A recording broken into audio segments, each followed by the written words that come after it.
ಘೋಷಣೆ ಬಳಿಕ ಶುರುವಾಗಿರೋ ಭಿನ್ನಮತ ಇನ್ನೂ ತಣ್ಣಗಾಗಿಲ್ಲ. ಸಿಎಂ ಹಾಗೂ ಉಸ್ತುವಾರಿ ಸಂಧಾನದ ಬಳಿಕವೂ ಕಾಂಗ್ರೆಸ್ನಲ್ಲಿ ಶಾಸಕರ ಅಸಮಾಧಾನ ನಿಲ್ತಾ ಇಲ್ಲ.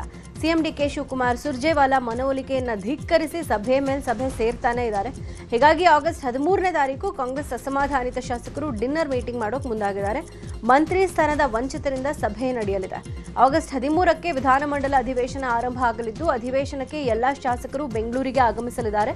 ಅವತ್ತು ಅಧಿವೇಶನ ಮುಗಿದ ನಂತರ ಸಂಜೆ ಮಾಜಿ ಸಚಿವ ಎಚ್.ಕೆ. ಪಾಟೀಲ್, ಟಿ.ಬಿ. ಜಯಚಂದ್ರ ನೇತೃತ್ವದಲ್ಲಿ ಸಭೆಗೆ ನಿರ್ಧಾರ ಮಾಡಲಾಗಿದೆ. ಸಭೆಯಲ್ಲಿ ತಮ್ಮ ಮುಂದಿನ ನಡೆಯ ಬಗ್ಗೆ ಅತೃಪ್ತ ಶಾಸಕರು ಚರ್ಚೆ ಮಾಡಲಿದ್ದಾರೆ. ತುಮಕೂರು ಕಾಂಗ್ರೆಸ್ನಲ್ಲಿ ಬಂಡಾಯ ಶಮನಗೊಳ್ಳೋ ಲಕ್ಷಣಗಳು ಗೋಚರಿಸ್ತಾ ಇಲ್ಲ. ಹಿರಿಯ ಶಾಸಕ ಟಿ.ಬಿ. ಜಯಚಂದ್ರಗೆ ಸಚಿವ ಸ್ಥಾನ ತಪ್ಪಿದ ಹಿನ್ನೆಲೆ ಬಂಡಾಯ ಬೂದಿ ಮುಚ್ಚಿದ ಕೆಂಡದಂತಾಗಿದೆ. ಹೀಗಾಗಿ ನಿನ್ನೆ ಸ್ಫಟಿಕಪುರಿ ಮಠದ ಶ್ರೀ ನಂಜಾವಧೂತ ಸ್ವಾಮೀಜಿ ಟಿ.ಬಿ. ಜಯಚಂದ್ರ ಅವರನ್ನ ಭೇಟಿ ಮಾಡಿದ್ದಾರೆ. ತುಮಕೂರು ಭಾಗಕ್ಕೆ ಸಚಿವ ಸ್ಥಾನ ತಾರತಮ್ಯದ ಬಗ್ಗೆ ಸಿಎಂ ಗಮನಕ್ಕೆ ತರುವುದಾಗಿ ಹೇಳಿದ್ದಾರೆ. ಹಿರಿಯ ಶಾಸಕ ತನ್ವೀರ್ ಸೇಠ್ಗೆ ಸಚಿವ ಸ್ಥಾನ ಕೈ ತಪ್ಪಿದ ಹಿನ್ನೆಲೆ ಮೈಸೂರಿನಲ್ಲಿ ಅಭಿಮಾನಿಗಳು ಮೌನ ಪ್ರತಿಭಟನೆ ಹಮ್ಮಿಕೊಂಡಿದ್ದಾರೆ. ಮೈಸೂರಿನ ಎಫ್ಟಿಎಸ್ ಸರ್ಕಲ್ ಬಳಿ ತನ್ವೀರ್ ಸೇಠ್ಗೆ ಸೂಕ್ತ ಸ್ಥಾನಮಾನ ನೀಡೋವರೆಗೂ ನಾವು ಮೌನ ಪ್ರತಿಭಟನೆ ಮಾಡ್ತಾನೆ ಇರ್ತೀವಿ, ಅದು ಎಷ್ಟು ದಿನ ಆದರೂ ಸರಿ, ನಮ್ಮ ನಾಯಕರಿಗೆ ಹೈಕಮಾಂಡ್ ಸ್ಥಾನ ನೀಡಲೇಬೇಕು ಅಂತ ಒತ್ತಾಯ ಮಾಡಿದ್ದಾರೆ. ಸಚಿವರಾದ ಮೇಲೆ ಮೊದಲ ಬಾರಿಗೆ ಬಳ್ಳಾರಿ ನಗರಕ್ಕೆ ಸಚಿವ ಬಿ. ನಾಗೇಂದ್ರ ಭೇಟಿ ಕೊಟ್ಟಿದ್ದಾರೆ. ನಗರಕ್ಕೆ ಆಗಮಿಸ್ತಾ ಇದ್ದಂತೆ ಬಳ್ಳಾರಿ ಕನಕದುರ್ಗಮ್ಮ ದೇವಸ್ಥಾನದಲ್ಲಿ ಅದ್ಧೂರಿ ಸ್ವಾಗತ ಕೊಡಲಾಯಿತು. ಬೃಹತ್ ಗಾತ್ರದ ಸೇಬು ಹಾರ ಹಾಕಿ ಕಾರ್ಯಕರ್ತರು ಘೋಷಣೆ ಕೂಗಿ ಜೈಕಾರ ಹಾಕಿದ್ರು. ಈ ವೇಳೆ ಅಪಾಯವನ್ನ ಲೆಕ್ಕಿಸದೆ ಕ್ರೇನ್ ಮೂಲಕ ಅಭಿಮಾನಿಯೊಬ್ಬ ಕೇಸರಿ ಶಾಲು ಹಾರ ಹಾಕಿ ಗದೆ ಕೊಟ್ಟಿದ್ದಾರೆ. ಬಾಗಲಕೋಟೆ ಬರ ಪರಿಸ್ಥಿತಿ ಕುರಿತು ನೂತನ ಸಚಿವ ವಿಜಯಾನಂದ ಕಾಶಪ್ಪನವರ ನೇತೃತ್ವದಲ್ಲಿ ಸಭೆ ಆಗಿದೆ. ಜಿಲ್ಲಾ ಪಂಚಾಯತ್ ಸಭಾಂಗಣದಲ್ಲಿ ನಡೆದ ಸಭೆಯಲ್ಲಿ ಶಾಸಕ ಜಿಟಿ ಪಾಟೀಲ್, ಉಮೇಶ್ ಮೇಟಿ, ಬಿಜೆಪಿ ಶಾಸಕ ಸಿದ್ದು ಸವದಿ, ಜಗದೀಶ್ ಗುಡಗುಂಟಿ ಭಾಗಿಯಾಗಿದ್ದರು. ನಿನ್ನೆ ಬರ ವೀಕ್ಷಣೆ ಬಳಿಕ ಅಧಿಕಾರಿಗಳಿಂದ ಮಾಹಿತಿ ಪಡೆದ ವಿಜಯಾನಂದ ಕಾಶಪ್ಪನವರ್ ಸೂಚನೆ ಕೊಟ್ಟಿದ್ದಾರೆ. ಸಮಯಕ್ಕೆ ಸರಿಯಾಗಿ ಕಚೇರಿಗೆ ಬರುವಂತೆ ಅಧಿಕಾರಿಗಳಿಗೆ ಖಡಕ್ ವಾರ್ನಿಂಗ್ ಕೊಟ್ಟಿದ್ದಾರೆ. ಸಚಿವ ಸಂಪುಟದಿಂದ ಕೊನೆ ಕ್ಷಣದಲ್ಲಿ ಅವಕಾಶ ವಂಚಿತರಾಗಿರೋ ಗಾಯತ್ರಿ ಶಾಂತೇಗೌಡ ಇವತ್ತು ಪರಿಷತ್ ಸದಸ್ಯೆಯಾಗಿ ಪ್ರಮಾಣ ವಚನ ಸ್ವೀಕಾರ ಮಾಡಲಿದ್ದಾರೆ. ಮಧ್ಯಾಹ್ನ 12:30ಕ್ಕೆ ವಿಧಾನಸೌಧದಲ್ಲಿ ಪ್ರಮಾಣ ವಚನ ಕಾರ್ಯಕ್ರಮ ನಡೆಯಲಿದೆ. ಪ್ರಮಾಣ ವಚನ ಕಾರ್ಯಕ್ರಮದಲ್ಲಿ ಸಿಎಂ ಡಿಕೆ ಶಿವಕುಮಾರ್, ಡಿಸಿಎಂ ಸೇರಿದಂತೆ ಇತರೆ ಸಚಿವರು ಹಾಗೂ ಕಾಂಗ್ರೆಸ್ನ ನಾಯಕರು ಭಾಗಿಯಾಗಲಿದ್ದಾರೆ. ಇತ್ತೀಚೆಗೆ ವಿಸ್ತರಣೆಯಾದ ಸಂಪುಟಕ್ಕೆ ಎಐಸಿಸಿ ನೀಡಿದ ಪಟ್ಟಿಯಲ್ಲಿ ಹೆಸರಿದ್ರೂ ಕೊನೆ ಕ್ಷಣದಲ್ಲಿ ಪ್ರಮಾಣ ವಚನದಿಂದ ಗಾಯತ್ರಿ ಶಾಂತೇಗೌಡ ವಂಚಿತರಾದರು. ಕೋಲಾರ ಜಿಲ್ಲಾ ಕಾಂಗ್ರೆಸ್ ಅಧ್ಯಕ್ಷ ಸ್ಥಾನಕ್ಕಾಗಿ 10ಕ್ಕೂ ಹೆಚ್ಚು ಮುಖಂಡರ ಮಧ್ಯೆ ಪೈಪೋಟಿ ಆರಂಭ ಆಗಿದೆ. ಈ ಹಿನ್ನೆಲೆ ನೂತನ ಜಿಲ್ಲಾಧ್ಯಕ್ಷರ ಆಯ್ಕೆ ಒಂದು ಸವಾಲಾಗಿದೆ. ಈ ಬಗ್ಗೆ ಹಾಲಿ ಜಿಲ್ಲಾಧ್ಯಕ್ಷ ಲಕ್ಷ್ಮೀನಾರಾಯಣ್ ಪ್ರತಿಕ್ರಿಯೆ ಕೊಟ್ಟಿದ್ದು, ನನಗೆ ಇನ್ನೊಮ್ಮೆ ಜಿಲ್ಲಾಧ್ಯಕ್ಷನಾಗಿ ಮುಂದುವರಿಯೋಕೆ ಅವಕಾಶ ಕೊಡಬೇಕು ಅಂತ ಹೈಕಮಾಂಡ್ ನಾಯಕರಲ್ಲಿ ಮನವಿ ಮಾಡಿದ್ದಾರೆ. ಅತಿ ಸಣ್ಣ ಜಾತಿಯಿಂದ ಬಂದವನಾದರೂ ಕಾಂಗ್ರೆಸ್ ಪಕ್ಷ ನನಗೆ ಅವಕಾಶ ಕೊಟ್ಟಿದೆ, ಮತ್ತೊಮ್ಮೆ ಜಿಲ್ಲಾಧ್ಯಕ್ಷ ಸ್ಥಾನಕ್ಕೆ ತಮ್ಮನ್ನು ಆಯ್ಕೆ ಮಾಡಬೇಕು ಅಂತ ಮನವಿ ಮಾಡಿಕೊಂಡಿದ್ದಾರೆ. ಬಿ ಖಾತೆಯಿಂದ ಎ ಖಾತೆ ಬದಲಾವಣೆಗೆ ಲಂಚ ಕೇಳಿದ ಆರೋಪ ಕೇಳಿಬಂದಿದೆ. ಬೆಂಗಳೂರು ಪಶ್ಚಿಮ ಪಾಲಿಕೆ ಆರ್ಆರ್ ನಗರ ವಲಯ ಕಚೇರಿಯಲ್ಲಿ ಗಲಾಟೆ ಆಗಿದೆ. ಅಧಿಕಾರಿಗಳಿಗೆ ಸಾರ್ವಜನಿಕರೇ ಕ್ಲಾಸ್ ತಗೊಂಡಿದ್ದಾರೆ. ಸ್ಥಳೀಯರು ತರಾಟೆಗೆ ತೆಗೆದುಕೊಳ್ತಾ ಇದ್ದಂತೆ ಸ್ಥಳದಿಂದ ಅಧಿಕಾರಿಗಳು ಕಾಲ್ಕಿತ್ತಿದ್ದಾರೆ. ಸ್ಥಳದಿಂದ ಪರಾರಿ ಆಗ್ತಾ ಇರುವ ದೃಶ್ಯ ಕ್ಯಾಮೆರಾದಲ್ಲಿ ಸೆರೆಯಾಗಿದೆ. ಮೇ ತಿಂಗಳಲ್ಲಿ ಎಯಿಂದ ಬಿ ಖಾತೆಗೆ ಅರ್ಜಿ ಹಾಕಿದ್ರೂ ಖಾತಾ ಮಾತ್ರ ಇನ್ನೂ ಸಿಕ್ಕಿರಲಿಲ್ಲ. ಖಾತೆಗಾಗಿ ಸುಮಾರು 40,000 ರೂಪಾಯಿ ಲಂಚ ಕೇಳಿದ್ರಂತೆ. ಇದರಿಂದ ರೊಚ್ಚಿಗೆದ್ದ ಸಾರ್ವಜನಿಕರು ಅಧಿಕಾರಿಗಳನ್ನು ತರಾಟೆಗೆ ತೆಗೆದುಕೊಂಡಿದ್ದಾರೆ. ಹಸಿರು ಮಾರ್ಗದ ಮೆಟ್ರೋ ಸೇವೆಯಲ್ಲಿ ತಾತ್ಕಾಲಿಕ ಬದಲಾವಣೆ ಉಂಟಾಗಲಿದೆ. ಹೊಸ ಸಿಆರ್ಆರ್ಸಿ ರೈಲುಗಳ ಸೇರ್ಪಡೆಗೂ ಮುನ್ನ ಸಿಎಂಆರ್ಎಸ್ ಅಧಿಕಾರಿಗಳಿಂದ ಜಂಟಿ ತಪಾಸಣೆ ನಡೆಯಲಿದೆ. ರಾತ್ರಿ 10:30ರಿಂದ 11:15ವರೆಗೆ ಯಶವಂತಪುರ ಟು ಮಾದಾವರ ಆಫ್ಲೈನ್ನಲ್ಲಿ ಸೇವೆ ಬದಲಾವಣೆ ಆಗಲಿದೆ. ಇನ್ನು 10 ನಿಮಿಷಕ್ಕೊಮ್ಮೆ ಬರ್ತಾ ಇದ್ದ ಮೆಟ್ರೋ ಇನ್ನು ಮುಂದೆ 20 ನಿಮಿಷಕ್ಕೊಮ್ಮೆ ಬರುತ್ತೆ. Madavara to silk institute downline ಸೇವೆಯಲ್ಲಿ ಯಾವುದೇ ಬದಲಾವಣೆ ಇಲ್ಲ. ಪ್ರಯಾಣಿಕರು ಬದಲಾವಣೆಯನ್ನು ಗಮನಿಸಿ ಪ್ರಯಾಣ ಯೋಜಿಸಿಕೊಳ್ಬೇಕು ಅಂತ ಬಿಎಂಆರ್ಸಿಎಲ್ ಮನವಿ ಮಾಡಿದೆ. ಇವತ್ತು ಕೂಡ ರಾಜ್ಯದ ಕೆಲವು ಜಿಲ್ಲೆಗಳಲ್ಲಿ ಮಳೆ ಮುಂದುವರಿಯೋ ಸಾಧ್ಯತೆ ಇದೆ ಅಂತ ಹವಾಮಾನ ಇಲಾಖೆ ಹೇಳಿದೆ. ಉತ್ತರ ಕನ್ನಡ, ಉಡುಪಿ, ದಕ್ಷಿಣ ಕನ್ನಡ, ಶಿವಮೊಗ್ಗ ಜಿಲ್ಲೆಗೆ ಆರೆಂಜ್ ಅಲರ್ಟ್ ಕೊಡಲಾಗಿದೆ. ಇನ್ನು ಬೆಳಗಾವಿ, ಚಿಕ್ಕಮಗಳೂರು ಜಿಲ್ಲೆಗೆ ಯೆಲ್ಲೋ ಅಲರ್ಟ್ ಕೊಡಲಾಗಿದೆ. ಉಳಿದಂತೆ ಬೆಂಗಳೂರಿಗೆ ಯಾವುದೇ ಅಲರ್ಟ್ ಇಲ್ಲದೇ ಇದ್ರೂ ಸಂಜೆ ಬಳಿಕ ಸಾಧಾರಣ ಮಳೆಯ ಮುನ್ಸೂಚನೆ ಇದೆ. ಜೈಲಲ್ಲಿರೋ ನಟ ದರ್ಶನ್ ಹಾಗೂ ಪವಿತ್ರ ಗೌಡಗೆ ಮತ್ತೆ ಟೆನ್ಷನ್ ಶುರುವಾಗಿದೆ. ರೇಣುಕಾಸ್ವಾಮಿ ಕೊಲೆ ಕೇಸ್ನಲ್ಲಿ 3 ಆರೋಪಿಗಳು ಈಗ ಮಾಫಿ ಸಾಕ್ಷಿ ಆಗೋಕೆ ಒಪ್ಪಿಗೆ ಕೊಟ್ಟಿದ್ದಾರೆ. ಕೋರ್ಟ್ಗೆ ಅರ್ಜಿ ಹಾಕೊಂಡಿದ್ದಾರೆ. A14 ಪ್ರದೋಷ್, A8 ರವಿಶಂಕರ್ ಹಾಗೂ A10 ವಿನಯ್ ಸಿಆರ್ಪಿಸಿ 307ರ ಅಡಿಯಲ್ಲಿ ಮಾಫಿ ಸಾಕ್ಷಿಗಾಗಿ ಅರ್ಜಿ ಹಾಕೊಂಡಿದ್ದಾರೆ. ವಿಚಾರಣೆ ನಡೆಸಿದ ಕೋರ್ಟ್ ಪ್ರದೋಷ್ ಮಾಫಿ ಸಾಕ್ಷಿಗೆ ಒಪ್ಪಿಗೆ ಕೊಟ್ಟಿದೆ. ಕೋರ್ಟ್ಗೆ ಷರತ್ತುಬದ್ಧ ಒಪ್ಪಿಗೆ ಸೂಚಿಸಿದ ಪ್ರಾಸಿಕ್ಯೂಷನ್ ಗೊತ್ತಿರೋ ಸತ್ಯವನ್ನ ಹೇಳೋಕೆ ಅವಕಾಶ ಕೊಟ್ಟಿದೆ. ಪ್ರದೋಷ್ ಸಲ್ಲಿಸಿರೋ ಅರ್ಜಿಗೆ ಉಳಿದ ಆರೋಪಿಗಳ ಆಕ್ಷೇಪ ಪರಿಗಣಿಸಬೇಕೇ ಬೇಡವೇ ಅನ್ನೋ ಬಗ್ಗೆ ಕೋರ್ಟ್ ಸೋಮವಾರ ಆದೇಶ ಮಾಡಲಿದೆ. ಹೆಂಡತಿಯನ್ನ ಕೊಲೆ ಮಾಡಿ ಎಸ್ಕೇಪ್ ಆಗಿದ್ದ ಆರೋಪಿ ಪತಿಯನ್ನ ಬೆಂಗಳೂರಿನ ಕುಂಬಳಗೋಡು ಪೊಲೀಸರು ಬಂಧಿಸಿದ್ದಾರೆ. ಬಿಹಾರ ಮೂಲದ ದಿಲೀಪ್ ಕುಮಾರ್ ಬಂಧಿತ ಆರೋಪಿ. ಜುಲೈ 27ರಂದು ಕುಂಬಳಗೋಡು ಬಳಿಯ ಗೇರುಪಾಳ್ಯದಲ್ಲಿ ರೀಮಾ ಕುಮಾರಿ ಎಂಬಾಕೆಯ ಕೊಲೆ ಆಗಿತ್ತು. ಕೊಲೆ ಬಳಿಕ ಮೃತದೇಹವನ್ನು ಬೆಡ್ಶೀಟ್ನಲ್ಲಿ ಸುತ್ತಿಟ್ಟು ಆರೋಪಿ ದಿಲೀಪ್ ಪರಾರಿಯಾಗಿದ್ದ. 4 ದಿನಗಳ ಬಳಿಕ ಕೊಳೆತ ಸ್ಥಿತಿಯಲ್ಲಿ ಮೃತದೇಹ ಪತ್ತೆಯಾಗಿತ್ತು. ಘಟನೆ ಬಗ್ಗೆ ಪೊಲೀಸರು ಕೊಲೆ ಕೇಸ್ ದಾಖಲಿಸಿ ತನಿಖೆ ನಡೆಸಿದ್ರು. ಬಿಹಾರಕ್ಕೆ ತೆರಳಿ ಆರೋಪಿಯನ್ನ ಬಂಧಿಸಿ ಪೊಲೀಸರು ಕರೆತಂದಿದ್ದಾರೆ. ವಿಚಾರಣೆ ಆಗ್ತಾ ಇದೆ. ನಿರ್ಮಾಣ ಹಂತದ ಕಟ್ಟಡದಿಂದ ಬಿದ್ದು ಯುವಕ ಸಾವನ್ನಪ್ಪಿರೋ ಘಟನೆ ಬೆಂಗಳೂರಿನ ಸಾರಕ್ಕಿ ಬಳಿ ನಡೆದಿದೆ. 25 ವರ್ಷದ ಮಹದೇವಸ್ವಾಮಿ ಸಾವನ್ನಪ್ಪಿದ ದುರ್ದೈವಿ. ಮೇಲ್ನೋಟಕ್ಕೆ ಕುಡಿದ ಮತ್ತಿನಲ್ಲಿ ಕಟ್ಟಡದಿಂದ ಬಿದ್ದು ಸಾವನ್ನಪ್ಪಿರೋ ಶಂಕೆ ಇದೆ. ಮರಣೋತ್ತರ ಪರೀಕ್ಷೆ ನಡೆಸಿ ಮೃತದೇಹವನ್ನು ಕುಟುಂಬಸ್ಥರಿಗೆ ಹಸ್ತಾಂತರ ಮಾಡಲಾಗಿದೆ. ಮಹದೇವಸ್ವಾಮಿ ಸಾವಿನ ಬಗ್ಗೆ ಜೆಪಿ ನಗರ ಪೊಲೀಸರು ಪ್ರಕರಣ ದಾಖಲಿಸಿಕೊಂಡು ತನಿಖೆ ಕೈಗೊಂಡಿದ್ದಾರೆ. ಬೆಳಗಾವಿಯಲ್ಲಿ ಜಮೀನು ವಿವಾದ ಹಿನ್ನೆಲೆ ಸಹೋದರ ಸಂಬಂಧಿಗಳ ನಡುವೆ ಗಲಾಟೆಯಾಗಿದೆ. ರಾಯಭಾಗ ತಾಲೂಕಿನ ಕಂಕಣವಾಡಿ ಗ್ರಾಮದಲ್ಲಿ ಘಟನೆ ನಡೆದಿದೆ. ಹಾಲಪ್ಪ ಅಗ್ನೆಪ್ಪಗೋಳ ಎಂಬಾತನ ಮೇಲೆ ಸದಾಶಿವ ಅಗ್ನೆಪ್ಪಗೋಳ ಹಾಗೂ ಕುಟುಂಬದ ಸದಸ್ಯರು ಹಲ್ಲೆ ಮಾಡಿದಾರಂತೆ. ಹಾಲಪ್ಪನಿಗೆ ಜಮೀನಿನ ಮೇಲೆ ಸದಾಶಿವ 3 ಲಕ್ಷ ರೂಪಾಯಿ ಸಾಲ ಕೊಟ್ಟಿದ್ದ. ಹಣ ಕೊಡಬೇಕು ಇಲ್ಲ ಜಮೀನು ಕೊಡಬೇಕು ಅಂತ ಸದಾಶಿವ ತಕರಾರು ಮಾಡಿ ಹಲ್ಲೆ ನಡೆಸಿದಾರಂತೆ. ಹಲ್ಲೆಯ ದೃಶ್ಯ ಮೊಬೈಲ್ ಕ್ಯಾಮೆರಾದಲ್ಲಿ ಸೆರೆಯಾಗಿದೆ.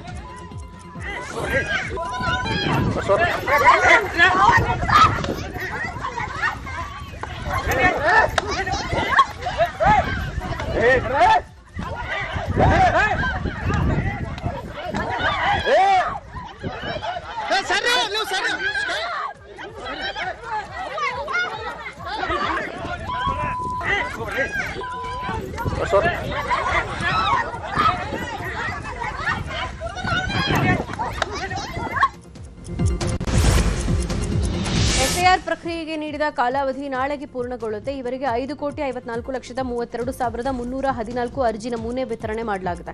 ಈ ಪೈಕಿ 5,59,29,076 ಎಸ್ಐಆರ್ ಅರ್ಜಿಗಳ ಡಿಜಿಟಲೀಕರಣ ಪೂರ್ಣಗೊಂಡಿದೆ. ರಾಜ್ಯದಲ್ಲಿ ಒಟ್ಟು 1,50,50,144 ಮತದಾರರು ಎಎಸ್ಡಿಡಿಒ ಪಟ್ಟಿಗೆ ಸೇರ್ಪಡೆ ಆಗಿದ್ದಾರೆ. ಗುರುತು ಮಾಡಲಾಗದ ಮತದಾರರ ಪೈಕಿ 20% ಮತದಾರರು ಎಎಸ್ಡಿಡಿಒ ಪಟ್ಟಿಗೆ ಸೇರ್ಪಡೆ ಆಗಿದ್ದಾರೆ. ಇನ್ನು 3,238 ಅರ್ಜಿಗಳ ಡಿಜಿಟಲೈಸೇಷನ್ ಬಾಕಿ ಇದೆ. ಮತದಾರರ ಕರಡು ಪಟ್ಟಿ ಆಗಸ್ಟ್ 17ಕ್ಕೆ ಪ್ರಕಟ ಆಗುತ್ತೆ ಅಂತ ಚುನಾವಣಾ ಆಯೋಗ ತಿಳಿಸಿದೆ. ಆಗಸ್ಟ್ 17ರಿಂದ ಸೆಪ್ಟೆಂಬರ್ 16ರವರೆಗೆ ಆಕ್ಷೇಪಣೆ ಸಲ್ಲಿಸೋಕೆ ಅವಕಾಶ ಇದ್ದು, ಆ ಬಳಿಕ ಅಕ್ಟೋಬರ್ 15ರವರೆಗೆ ನೋಟಿಸ್ ವಿಲೇವಾರಿ ಪ್ರಕ್ರಿಯೆ ನಡೆಯಲಿದ್ದು 19ಕ್ಕೆ ಅಂತಿಮ ಮತದಾರರ ಪಟ್ಟಿ ಬಿಡುಗಡೆ ಆಗುತ್ತೆ. ಇದಂತ ಚುನಾವಣಾ ಆಯೋಗ ಮಾಹಿತಿ ಕೊಟ್ಟಿದೆ. ಬೆಳಗಾವಿ ಜಿಲ್ಲೆಯ ಎಸ್ಐಆರ್ ಪ್ರಕ್ರಿಯೆ ಅಂತಿಮ ಹಂತ ತಲುಪಿದೆ. ಒಟ್ಟು 41.7 ಲಕ್ಷ ಮತದಾರರ ಪೈಕಿ 35.88 ಲಕ್ಷ ಮಂದಿ ಪ್ರಕ್ರಿಯೆಯಲ್ಲಿ ಭಾಗಿಯಾಗಿದ್ದಾರೆ. ಈ ಬಗ್ಗೆ ಜಿಲ್ಲಾಧಿಕಾರಿ ಮೊಹಮ್ಮದ್ ರೋಷನ್ ಮಾಹಿತಿ ಕೊಟ್ಟಿದ್ದಾರೆ. ಜಿಲ್ಲೆಯಲ್ಲಿ ಈವರೆಗೆ 88% ಅರ್ಜಿ ನಮೂನೆ ವಾಪಸ್ ಬಂದಿವೆ. ಪರಿಶೀಲನೆ ವೇಳೆ 5.13 ಲಕ್ಷ ಮತದಾರರನ್ನ ಗೈರು, ಸ್ಥಳಾಂತರಗೊಂಡವರು ಹಾಗೂ ಮೃತರು ಅಂತ ಗುರುತಿಸಲಾಗಿದೆ. ಅದರ ವಿವರ ಪಟ್ಟಿಯನ್ನು ಈಗಾಗಲೇ ಎಲ್ಲ ರಾಜಕೀಯ ಪಕ್ಷಗಳಿಗೆ ವಿತರಿಸಲಾಗಿದೆ. ಪಟ್ಟಿಯನ್ನು ಮತ್ತೊಮ್ಮೆ ಪರಿಶೀಲಿಸಿ ಯಾವುದೇ ಆಕ್ಷೇಪಣೆ ಅಥವಾ ತಕರಾರುಗಳಿದ್ರೆ ಸಲ್ಲಿಸುವಂತೆ ತಿಳಿಸಿದ್ದಾರೆ. ಬೆಂಗಳೂರಿನ ಬಹುನಿರೀಕ್ಷಿತ ಮಿನಿ ಸುರಂಗ ಮಾರ್ಗದ ಕಾಮಗಾರಿ ಆರಂಭ ಆಗಿದೆ. ಬಿಡಿಎ ನೇತೃತ್ವದಲ್ಲಿ ಸುರಂಗ ಮಾರ್ಗ ನಿರ್ಮಾಣ ಆಗ್ತಾ ಇದ್ದು, ಹೆಬ್ಬಾಳ ಜಂಕ್ಷನ್ನಿಂದ ಮೇಕ್ರಿ ಸರ್ಕಲ್ ವರೆಗಿನ 2.2 ಕಿಲೋಮೀಟರ್ ಉದ್ದದ 6 ಪಥದ mini tunnel cut and over ಮಾದರಿಯಲ್ಲಿ ಮಾಡಲಾಗ್ತಾ ಇದೆ. ಈ ಜೋಡಿ ಸುರಂಗ ಮಾರ್ಗದಿಂದ ಮೇಕ್ರಿ ಸರ್ಕಲ್ನಿಂದ ಏರ್ಪೋರ್ಟ್ಗೆ ಸಾಗೋ ವಾಹನಗಳಿಗೆ ಸಿಗ್ನಲ್ ಫ್ರೀ ಕಾರಿಡಾರ್ಗೆ ಅವಕಾಶ ಇರುತ್ತೆ. ಸುರಂಗ ಮಾರ್ಗ ನಿರ್ಮಾಣ ಆದರೆ ಹೆಬ್ಬಾಳ ಜಂಕ್ಷನ್ ಟ್ರಾಫಿಕ್ ಸಮಸ್ಯೆ ಮತ್ತಷ್ಟು ಮುಕ್ತಿ ಸಿಗುತ್ತೆ. 18 ತಿಂಗಳಲ್ಲಿ ಕಾಮಗಾರಿ ಪೂರ್ಣಗೊಳ್ಳೋ ನಿರೀಕ್ಷೆ ಇದೆ. ಹೆಬ್ಬಾಳ ಸುರಂಗ ರಸ್ತೆ ಪ್ರಶ್ನೆ ಮಾಡಿ ಸಲ್ಲಿಸಿದ್ದ ಪಿಎಎಲ್ ಅನ್ನು ಹೈಕೋರ್ಟ್ ನಿನ್ನೆ ವಿಚಾರಣೆ ನಡೆಸಿದೆ. ಸುರಂಗ ಯೋಜನೆಯಿಂದಾಗಿ ಹೆಬ್ಬಾಳ ಕೆರೆಯ ಒಳ ಹಾಗೂ ಹೊರ ಹರಿವಿಗೆ ಅಡಚಣೆ ಆಗುತ್ತೆ. ಯೋಜನೆ ಬಗ್ಗೆ ಅಧ್ಯಯನ ಮಾಡಲಾಗಿದೆಯಾ, ಈ ಬಗ್ಗೆ ಮಾಹಿತಿ ನೀಡಬೇಕು ಅಂತ ಹೈಕೋರ್ಟ್ ರಾಜ್ಯ ಸರ್ಕಾರಕ್ಕೆ ನಿರ್ದೇಶನ ಕೊಟ್ಟಿದೆ. ಆರ್.ಕೆ. ಗುರುಪ್ರಸಾದ್ ಅನ್ನೋರು ಯೋಜನೆಯನ್ನು ಪ್ರಶ್ನಿಸಿ ಹೈಕೋರ್ಟ್ನಲ್ಲಿ ಪಿಎಎಲ್ ಸಲ್ಲಿಸಿದ್ರು. ಸುರಂಗ ಯೋಜನೆಯಿಂದ ಹೆಬ್ಬಾಳ ಕೆರೆಗೆ ಧಕ್ಕೆ ಆಗುತ್ತೆ, ಕೆರೆಯ ಒಳ ಹಾಗೂ ಹೊರ ಹರಿವಿಗೆ ಅಡಚಣೆ ಆಗುತ್ತೆ ಹಾಗೂ 889 ಮರಗಳನ್ನು ಕತ್ತರಿಸಬೇಕಾಗುತ್ತೆ. ಇದು ಪರಿಸರದ ಮೇಲೆ ದುಷ್ಪರಿಣಾಮ ಬೀರುತ್ತೆ. ಸುರಂಗ ನಿರ್ಮಾಣ ಯೋಜನೆ ಕುರಿತು ಅಧ್ಯಯನ ಮಾಡಿಲ್ಲ ಅಂತ ಆಕ್ಷೇಪ ಮಾಡಿ ಗುರುಪ್ರಸಾದ್ ಪಿಎಎಲ್ ಸಲ್ಲಿಸಿದ್ದಾರೆ. ಕಳೆದ ವಾರ ರಾಯಚೂರು ಜಿಲ್ಲೆ ಸಿಂಧನೂರಿನ ಮೊರಾರ್ಜಿ ದೇಸಾಯಿ ವಸತಿ ಶಾಲೆಯಲ್ಲಿ ಕಳಪೆ ಆಹಾರ ಸೇವಿಸಿ 30ಕ್ಕೂ ಹೆಚ್ಚು ಮಕ್ಕಳು ಅಸ್ವಸ್ಥಗೊಂಡಿದ್ದರು. ಈ ಪ್ರಕರಣಕ್ಕೆ ಸಂಬಂಧಪಟ್ಟಂತೆ 3ನೇ ಜಿಲ್ಲಾ ನ್ಯಾಯಾಧೀಶರಾದ ಸೋಮಶೇಖರ್ ಮೊರಾರ್ಜಿ ದೇಸಾಯಿ ಹಾಸ್ಟೆಲ್ ಮತ್ತು ಅಂಬೇಡ್ಕರ್ ಹಾಸ್ಟೆಲ್ಗೆ ದಿಢೀರ್ ಭೇಟಿ ನೀಡಿ ಪರಿಶೀಲನೆ ನಡೆಸಿದ್ದಾರೆ. ಕಳಪೆ ಆಹಾರ ಮತ್ತು ಮಕ್ಕಳ ಆರೋಗ್ಯದ ಬಗ್ಗೆ ವಸತಿ ನಿಲಯ ಪಾಲಕರು ಹಾಗೂ ಸಿಬ್ಬಂದಿಯನ್ನು ವಿಚಾರಿಸಿದ್ದಾರೆ. 10ನೇ ತರಗತಿ ವಿದ್ಯಾರ್ಥಿಗೆ ಶಾಲೆಯ ಶಿಕ್ಷಕ ಮನಸೋ ಇಚ್ಛೆ ಹಲ್ಲೆ ನಡೆಸಿದ ಘಟನೆ ಉತ್ತರ ಕನ್ನಡ ಜಿಲ್ಲೆಯ ಹಳಗಾದ ಮಾಡರ್ನ್ ಪ್ರೌಢಶಾಲೆಯಲ್ಲಿ ನಡೆದಿದೆ. ಸರಿಯಾಗಿ ಅಭ್ಯಾಸ ಮಾಡಿಲ್ಲ ಅನ್ನೋ ನೆಪ ಒಡ್ಡಿ ಈ ವಿದ್ಯಾರ್ಥಿ ಸುಪ್ರೀತ್ಗೆ ಶಿಕ್ಷಕ ಮಂಜಪ್ಪ ಥಳಿಸಿದಾರಂತೆ. ಕೆನ್ನೆ ಮತ್ತು ಬೆನ್ನಿಗೆ ಗಾಯಗಳಾಗಿದ್ದು ವಿದ್ಯಾರ್ಥಿ ಅಸ್ವಸ್ಥನಾಗಿದ್ದಾನೆ. ತೀವ್ರ ನೋವು ಅನುಭವಿಸಿದ ವಿದ್ಯಾರ್ಥಿ ಸುಪ್ರೀತ್ ಪಾಲಕರಿಗೆ ತಿಳಿಸಿದ್ದು ಕೂಡಲೇ ಕಾರವಾರ ಕ್ರಿಮ್ಸ್ ಆಸ್ಪತ್ರೆಗೆ ದಾಖಲಿಸಿ ಚಿಕಿತ್ಸೆ ಕೊಡಲಾಗಿದೆ. ಈ ಬಗ್ಗೆ ಪಾಲಕರು ಚಿತ್ತಾಕುಲ ಪೊಲೀಸ್ ಠಾಣೆಯಲ್ಲಿ ಶಿಕ್ಷಕನ ವಿರುದ್ಧ ದೂರು ಕೊಟ್ಟಿದ್ದಾರೆ. ಚಾಮರಾಜನಗರ ಜಿಲ್ಲೆ ಮಲೆಯೂರು ಪ್ರಾಥಮಿಕ ಕೃಷಿ ಪತ್ತಿನ ಸಹಕಾರ ಸಂಘ ಅಧಿಕಾರಿಗಳ ವಿರುದ್ಧ ಅಕ್ರಮದ ಆರೋಪ ಕೇಳಿಬಂದಿದೆ. ರೈತರು ಅಡ ಇಟ್ಟಿರೋ ಚಿನ್ನ ಅಧಿಕಾರಿಗಳು ದುರುಪಯೋಗ ಪಡಿಸಿಕೊಂಡಿದ್ದಾರೆ ಅಂತ ರೈತರು ಆರೋಪ ಮಾಡಿದ್ದಾರೆ. ಹೀಗಾಗಿ ತಮ್ಮ ಚಿನ್ನ ವಾಪಸ್ ಕೊಡಿಸಬೇಕು ಅಂತ ಜಿಲ್ಲಾಡಳಿತ ಭವನದ ಮುಂದೆ ಕಳೆದ 3 ದಿನಗಳಿಂದ ಧರಣಿ ಮುಂದುವರೆಸಿದ್ದಾರೆ. ಧರಣಿ ವೇಳೆ ಅರಳಿಕಟ್ಟೆ ಚಂದ್ರಶೇಖರ್ ಎಂಬ ರೈತ ಅಸ್ವಸ್ಥಗೊಂಡಿದ್ರು. ಚಿಕಿತ್ಸೆ ಪಡೆದು ಮತ್ತೆ ಧರಣಿಯಲ್ಲಿ ಪಾಲ್ಗೊಂಡಿದ್ದಾರೆ. ಇವತ್ತು ಆಷಾಢ ಮಾಸದ ಕೊನೆಯ ಶುಕ್ರವಾರ. ಈ ಹಿನ್ನೆಲೆ ಮೈಸೂರಿನ ಚಾಮುಂಡಿ ಬೆಟ್ಟದಲ್ಲಿ ಭರ್ಜರಿ ಸಿದ್ಧತೆಗಳನ್ನು ಮಾಡಿಕೊಳ್ಳಲಾಗಿದೆ. ಚಾಮುಂಡಿ ದೇವಿಗೆ ವಿಶೇಷ ಅಲಂಕಾರವನ್ನೂ ಮಾಡಲಾಗಿದ್ದು ಬೆಳಗ್ಗೆ 5 ಗಂಟೆಯಿಂದಲೇ ವಿಶೇಷ ಪೂಜೆ ನೆರವೇರಿಸಲಾಗ್ತಾ ಇದೆ. ಇನ್ನು ಇವತ್ತು ಕೊನೆಯ ಶುಕ್ರವಾರ ಆಗಿರೋದ್ರಿಂದ ಹೆಚ್ಚಿನ ಭಕ್ತರು ದೇಗುಲಕ್ಕೆ ಆಗಮಿಸುವ ನಿರೀಕ್ಷೆ ಇದೆ. ಈ ಹಿನ್ನೆಲೆ ಚಾಮುಂಡಿ ಬೆಟ್ಟದಲ್ಲಿ ಬಿಗಿ ಪೊಲೀಸ್ ಬಂದೋಬಸ್ತ್ ಮಾಡಲಾಗಿದೆ. ಸಂಚಾರ ದಟ್ಟಣೆ ತಪ್ಪಿಸೋಕೆ ಪೊಲೀಸರು ಭದ್ರತೆ ಮಾಡಿಕೊಂಡಿದ್ದಾರೆ. ಚಿಕ್ಕಬಳ್ಳಾಪುರದಲ್ಲಿ ನಡೆದ ದಿವ್ಯ ಸಂಜೆ ಸಂವಾದ ಕಾರ್ಯಕ್ರಮದಲ್ಲಿ ಸದ್ಗುರು ಶ್ರೀ ಮಧುಸೂದನ ಸಾಯಿ ಭಾಗಿಯಾಗಿದ್ದರು. ಕಾರ್ಯಕ್ರಮದಲ್ಲಿ ಆಶೀರ್ವಚನ ನೀಡಿದ ಅವರು ನಿಸ್ವಾರ್ಥ ಸೇವೆನೇ ನಿಜವಾದ ಧರ್ಮ ಅಂತ ಹೇಳಿದ್ರು. ಹಸಿದವರಿಗೆ ಅನ್ನ, ರೋಗಿಗಳಿಗೆ ಚಿಕಿತ್ಸೆ, ವಿದ್ಯಾರ್ಥಿಗಳಿಗೆ ಶಿಕ್ಷಣ ಕೊಡುವುದು ನಮ್ಮ ಕರ್ತವ್ಯ. ಅನ್ನ, ಅಕ್ಷರ, ಆರೋಗ್ಯ ಸೇವೆ ಉಚಿತವಾಗಿ ಇರಬೇಕು ಅನ್ನೋದು ಭಾರತೀಯ ಪರಂಪರೆ ಅಂತ ಅಭಿಪ್ರಾಯಪಟ್ಟಿದ್ದಾರೆ. One world one family mission ಮೂಲಕ ದೇಶ ವಿದೇಶಗಳಲ್ಲಿ ಸೇವಾ ಕಾರ್ಯಗಳು ನಡೀತಾ ಇದ್ದು ಪ್ರೇಮವೇ ತಮ್ಮ ಶಕ್ತಿ ಅಂತ ಹೇಳಿದ್ರು. 25 ವರ್ಷಗಳ ಕಾಲ ಗಡಿಯಲ್ಲಿ ಸೇವೆ ಸಲ್ಲಿಸಿ ನಿವೃತ್ತಿಯಾದ ಯೋಧನಿಗೆ ದಾವಣಗೆರೆ ತಾಲೂಕಿನ ಬಲ್ಲೂರು ಗ್ರಾಮದ ಜನ ಅದ್ದೂರಿಯಾಗಿ ಸ್ವಾಗತ ಕೋರಿದ್ದಾರೆ. ಬಿಎಸ್ಎಫ್ ಯೋಧ ಕುಮಾರಸ್ವಾಮಿ ಪಂಜಾಬ್, ಹರಿಯಾಣ, ದೆಹಲಿ, ಛತ್ತೀಸ್ಗಢ ಸೇರಿದಂತೆ ದೇಶದ ವಿವಿಧ ಭಾಗಗಳಲ್ಲಿ 25 ವರ್ಷಗಳ ಕಾಲ ಸೇವೆ ಸಲ್ಲಿಸಿದ್ದಾರೆ. ಇದೀಗ ಇವರಿಗೆ ನಿವೃತ್ತಿಯಾಗಿ ತವರಿಗೆ ಮರಳಿದ್ದು ಗ್ರಾಮಸ್ಥರು ಮತ್ತು ಕುಟುಂಬಸ್ಥರು ಅದ್ದೂರಿ ಮೆರವಣಿಗೆ ಮಾಡಿದ್ದಾರೆ. ಏಕೀಕೃತ ಪಾವತಿ ವ್ಯವಸ್ಥೆ ಸೇರಿದಂತೆ ಡಿಜಿಟಲ್ ಪಾವತಿ ವ್ಯವಸ್ಥೆಗಳ ಮೇಲೆ ಶುಲ್ಕ ವಿಧಿಸೋಕೆ ಅನುಮತಿ ನೀಡೋಕೆ ಕೇಂದ್ರ ಸರ್ಕಾರಕ್ಕೆ ಕಾನೂನುಬದ್ಧ ಅಧಿಕಾರ ನೀಡುವ ಮಹತ್ವದ ತಿದ್ದುಪಡಿ ಮಸೂದೆ ಲೋಕಸಭೆಯಲ್ಲಿ ಅಂಗೀಕರಿಸಲಾಗಿದೆ. ವಹಿವಾಟುಗಳ ಮೇಲೆ ಮರ್ಚೆಂಟ್ ಡಿಸ್ಕೌಂಟ್ ರೇಟ್ ವಿಧಿಸೋಕೆ ಈ ತಿದ್ದುಪಡಿ ಕಾಯ್ದೆ ಅನುವು ಮಾಡಿಕೊಡಲಿದೆ. ಅಂತಿಮವಾಗಿ ಯಾವ ಪಾವತಿಗೆ ಎಷ್ಟು ಶುಲ್ಕ ವಿಧಿಸಬೇಕು ಅನ್ನೋದನ್ನು ಕೇಂದ್ರ ಸರ್ಕಾರ ಪ್ರತ್ಯೇಕ ಅಧಿಸೂಚನೆ ಮೂಲಕ ಪ್ರಕಟ ಮಾಡಬೇಕಾಗಿದೆ. ಮುಂಬೈನಲ್ಲಿ ನಡೆದ ಜನ್ಝಿಗಳ ಸಂವಾದದಲ್ಲಿ ಆರ್ಎಸ್ಎಸ್ ಮುಖ್ಯಸ್ಥ ಮೋಹನ್ ಭಾಗವತ್ ಭಾಗಿಯಾಗಿದ್ದರು. ಜಗತ್ತನ್ನು ಒಗ್ಗೂಡಿಸುವಲ್ಲಿ ಯುವಕರ ಪಾತ್ರ ಮತ್ತು ಭಾರತೀಯ ಮಾರ್ಗ ಹೆಸರಿನ ಸಂವಾದದಲ್ಲಿ ನಡೆದ ಸಭೆಯಲ್ಲಿ ಮೋಹನ್ ಭಾಗವತ್ ಜನ್ಝಿಗಳು ಖಂಡಿತವಾಗಿಯೂ ರಾಷ್ಟ್ರ ವಿರೋಧಿಗಳಲ್ಲ, ಅವರು ನಮ್ಮ ಮುಂದಿನ ಪೀಳಿಗೆ, ದೇಶದ ಶಕ್ತಿ ಅಂತ ಹಾಡಿ ಹೊಗಳಿದ್ದಾರೆ. अभी जैन जी वो जैन अल्फा वो प्रश्न पूछते हैं, उनको लॉजिकल आंसर चाहिए, करेक्ट, और इसके साथ प्यार चाहिए. प्यार है तो ही आंसर दे सकते हैं. आपका मेरा परिचय नहीं, आपस में कोई संबंध नहीं, और आपने प्रश्न पूछा तो मैं तुमको न तो पूछने वाले, ऐसा होगा. लेकिन हम जानते हैं एक दूसरे को, आपस में कुछ संबंध है, तो आपने पूछा तो मैं जवाब दूंगा. हम लोगों को भी ऐसा देखना चाहिए कि अगर जैन जी चिल्ला रही है तो विरोध के लिए नहीं चिल्ला रही, कुछ तकलीफ है इसलिए चिल्ला, बिल्कुल उसको ठीक करना चाहिए. एजिटेशन जो होना है वो आपके खिलाफ या मेरे खिलाफ न होकर वो सिस्टम करेक्शन के लिए होना चाहिए, करेक्ट, तब सब ठीक रहेगा. ಶ್ರೀಲಂಕಾ ವಿರುದ್ಧದ 2 ಪಂದ್ಯಗಳ ಟೆಸ್ಟ್ ಸರಣಿಗಾಗಿ ಟೀಂ ಇಂಡಿಯಾ ತಯಾರಿ ನಡೆಸ್ತಾ ಇದೆ. ಈ ನಿಟ್ಟಿನಲ್ಲಿ ಇವತ್ತಿನಿಂದ 3 ದಿನಗಳ ಕಾಲ ವಾರ್ಮ್ ಅಪ್ ಮ್ಯಾಚ್ ನಡೀತಾ ಇದೆ. ಶ್ರೀಲಂಕಾ 11 ವಿರುದ್ಧ ಭಾರತ ತಂಡ ಕಣಕ್ಕಿಳಿತಾ ಇದೆ. ಇನ್ನು ಮೊದಲ ಟೆಸ್ಟ್ ಪಂದ್ಯ ಆಗಸ್ಟ್ 15ಕ್ಕೆ ಗಾಲೆ ಸ್ಟೇಡಿಯಂನಲ್ಲಿ, ಎರಡನೇ ಪಂದ್ಯ ಆಗಸ್ಟ್ 23ಕ್ಕೆ ಕೊಲಂಬೋ ಸ್ಟೇಡಿಯಂನಲ್ಲಿ ನಡೆಯಲಿದೆ. ಬಿಗ್ ಬಾಸ್ ಮನೆಗೆ ಬಾಗಿಲು ತೆರೆಯುವ ಮುನ್ನವೇ ಬೆಂಗಳೂರಿನ ಐತಿಹಾಸಿಕ ಲಾಲ್ಬಾಗ್ ಫ್ಲವರ್ ಶೋನಲ್ಲಿ ಬಿಗ್ ಬಾಸ್ ಅಗ್ನಿ ಪರೀಕ್ಷೆ ಶುರುವಾಗಿದೆ. ಲಾಲ್ಬಾಗ್ ಬೊಟಾನಿಕಲ್ ಗಾರ್ಡನ್ನಲ್ಲಿ ಆಯೋಜಿಸಿರುವ ಬಿಗ್ ಬಾಸ್ ಅಗ್ನಿ ಪರೀಕ್ಷೆ ಎಕ್ಸ್ಪೀರಿಯನ್ಸ್ ಝೋನ್ಗೆ ಪ್ರತಿದಿನ ಸಂಜೆ 4 ರಿಂದ 6 ಗಂಟೆಯವರೆಗೆ ಭೇಟಿ ಕೊಡಬಹುದು. ಇಲ್ಲಿ iconic Bigg Boss chair, selfie zone ಹಾಗೂ ಹಲವು ಅಗ್ನಿ ಪರೀಕ್ಷೆ ಚಾಲೆಂಜ್ಗಳಲ್ಲಿ ಭಾಗವಹಿಸೋ ಅವಕಾಶ ಇದೆ. ಅಗ್ನಿ ಪರೀಕ್ಷೆ ಚಾಲೆಂಜ್ನಲ್ಲಿ ಭಾಗವಹಿಸಿ ಎಕ್ಸ್ಪೀರಿಯನ್ಸ್ ಝೋನಲ್ಲಿ ಸೆಲ್ಫಿ ತಗೊಂಡು #BBK ಅಗ್ನಿ ಪರೀಕ್ಷೆ ಜೊತೆಗೆ ಪೋಸ್ಟ್ ಮಾಡಬೇಕು. ಜೊತೆಗೆ ಕಲರ್ಸ್ ಕನ್ನಡಕ್ಕೆ ಟ್ಯಾಗ್ ಮಾಡಿ ತಮ್ಮ ಇನ್ಸ್ಟಾಗ್ರಾಮ್ ಅಕೌಂಟ್ನ ಪಬ್ಲಿಕ್ ಆಗಿ ಇಡೋ ಸ್ಪರ್ಧಿಗಳಿಗೆ ಕಿಚ್ಚ ಸುದೀಪ್ ಅವರೊಂದಿಗೆ ಬಿಗ್ ಬಾಸ್ ವೀಕೆಂಡ್ ಎಪಿಸೋಡ್ನ ಲೈವ್ ಆಗಿ ನೋಡೋ ಸುವರ್ಣಾವಕಾಶ ಸಿಗುತ್ತೆ. ಬಿಗ್ ಬಾಸ್ ಅಗ್ನಿ ಪರೀಕ್ಷೆ ಎಕ್ಸ್ಪೀರಿಯನ್ಸ್ ಝೋನ್ಗೆ ಭೇಟಿ ಕೊಡಿ, ಚಾಲೆಂಜ್ಗಳಲ್ಲಿ ಭಾಗವಹಿಸಿ ತಮ್ಮ ಅನುಭವ ಹಂಚಿಕೊಂಡ್ರು. 24/7 ನೋಡ್ತಾ ಇದ್ದೀವಿ ಬಿಗ್ ಬಾಸ್. ಕಿಚ್ಚ ಸುದೀಪ್ ಅಂದ್ರೆ ಪ್ರಾಣ ನಮ್ಮಮ್ಮಗೆ. ಸೊ ಹೇಗಿದೆ ಈ ಫ್ಲವರ್ ಶೋ ಅಲ್ಲಿ ಇದನ್ನ ಇಂಟ್ರೆಸ್ಟಿಂಗ್, ಇಟ್ಸ್ ವೆರಿ ಇಂಟ್ರೆಸ್ಟಿಂಗ್. ಇಲ್ಲಿ ಈ ಜಾಗದಲ್ಲಿ ಇಕ್ಕಿರೋದು ಜಾಸ್ತಿ ಇಂಟ್ರೆಸ್ಟಿಂಗ್ ಆಗಿದೆ. ನೋಡೋಣ. ಬಸ್ ಇಷ್ಟನಾ ನಿಮಗೆ? ಇಷ್ಟ ಮ್ಯಾಮ್. ಇಲ್ಲಿ ಈ ರೀತಿ ಇದು ಮಾಡಿದ್ದು ಆರ್ಗನೈಸ್ ಮಾಡಿದ್ರೆ ಓಕೆ. ಕಿಚ್ಚ ಸುದೀಪ್ ಅಂದ್ರೆ ಇಷ್ಟ. ಓಕೆ, ವಾಚ್ ಮಾಡ್ತೀರಾ? 24 hours. ಓಕೆ. ಏನ್ ಇಷ್ಟ ಆಗುತ್ತೆ ಮ್ಯಾಮ್ ಬಿಗ್ ಬಾಸ್ ಅಲ್ಲಿ? ಸಂಡೇ ಸ್ಯಾಟರ್ಡೆ ಸಂಡೇ ಅವ್ರು ಬರೋದು ಇಂಟ್ರೆಸ್ಟ್ ಆಗಿ ನೋಡ್ತೀವಿ.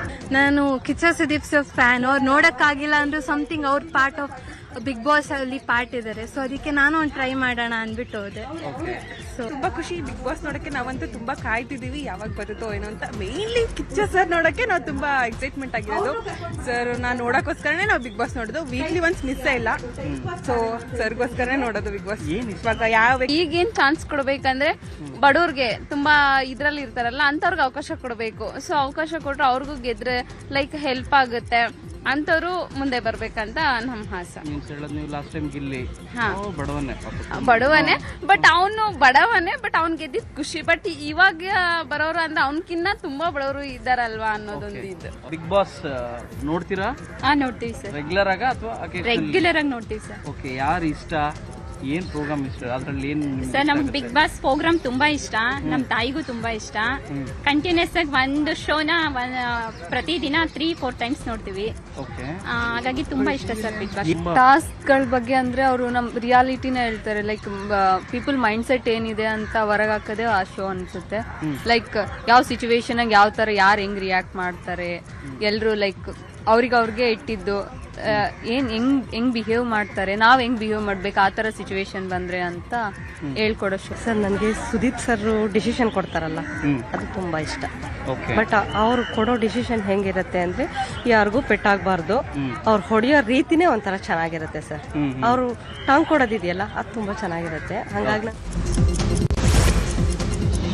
ನೀನಾಸಂ ಸತೀಶ್ ಚಿತಾರಾಮ್ ನಟನೆಯ ಅಯೋಗ್ಯ 2 ಇವತ್ತಿನಿಂದ ತೆರೆಗೆ ಬರ್ತಾ ಇದೆ. ರಾಜ್ಯದಾದ್ಯಂತ 250 ಚಿತ್ರಮಂದಿರಗಳಲ್ಲಿ ಅಯೋಗ್ಯ ದರ್ಶನ ಕೊಡಲಿದ್ದಾನೆ ಮಹೇಶ್ ಕುಮಾರ್. ಈ ಸಿನಿಮಾಗೆ ಆಕ್ಷನ್ ಕಟ್ ಹೇಳಿದ್ದು ಅರ್ಜುನ್ ಜನ್ಯ ಸಂಗೀತ ನಿರ್ದೇಶನ ಇದೆ. ಈಗಾಗಲೇ ಹಾಡುಗಳ ಮೂಲಕ ಸದ್ದು ಮಾಡಿರೋ ಈ ಸಿನಿಮಾ ಪ್ರೇಕ್ಷಕರ ಹೃದಯ ಗೆಲ್ಲುತ್ತಾ ಕಾದು ನೋಡಬೇಕು. ತಮಿಳುನಾಡು ಮುಖ್ಯಮಂತ್ರಿ ವಿಜಯ್ ನಟನೆಯ ಜನನಾಯಕನ್ ಥಿಯೇಟರ್ನಲ್ಲಿ ಸೌಂಡ್ ಮಾಡ್ತಾ ಇದೆ. ಯಶಸ್ವಿ 3ನೇ ವಾರ ಪ್ರದರ್ಶನ ಕಾಣ್ತಾ ಇದೆ. ಹೀಗಿರುವಾಗಲೇ ಈ ಸಿನಿಮಾ OTTಗೂ ಬರ್ತಾ ಇದೆ. ಯಾವಾಗ ಅನ್ನೋ ಮಾಹಿತಿ ಈಗ ರಿವೀಲ್ ಆಗಿದೆ. ಆಗಸ್ಟ್ 21ರಿಂದ ಈ ಸಿನಿಮಾ ZEE5ನಲ್ಲಿ ಸ್ಟ್ರೀಮಿಂಗ್ ಶುರು ಮಾಡುತ್ತೆ.